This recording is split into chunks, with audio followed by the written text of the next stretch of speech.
Madame Bernasconi? D'accord. Rien d'intéressant.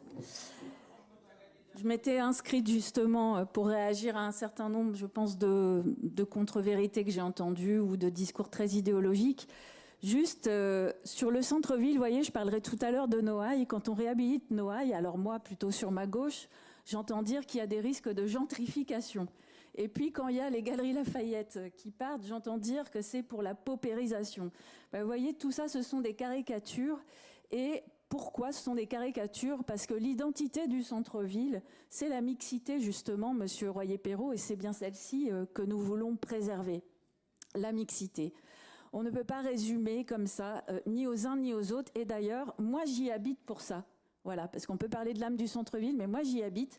Et ce que j'apprécie dans ce centre-ville de Marseille, c'est que justement, on y rencontre tout le monde. Il n'y a pas la culture de l'entre-soi qu'on peut trouver parfois dans d'autres quartiers. Et c'est ça qui est appréciable. C'est la ville de tout le monde et le centre-ville de tout le monde. Ainsi, si vous avez lu l'étude sur le centre-ville, alors tout d'abord, ce côté mixte, je vais prendre un argument qui est le prix du marché du foncier. Il n'est ni trop bas ni trop haut, c'est la moyenne de Marseille. C'est la moyenne de Marseille dans le premier arrondissement. Prenez l'étude commerciale. 57% des commerces sont de gamme moyenne.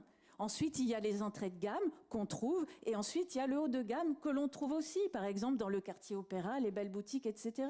Quartier Opéra autour du Vieux-Port, où les loyers commerciaux sont aussi très élevés et le taux de vacances est très faible.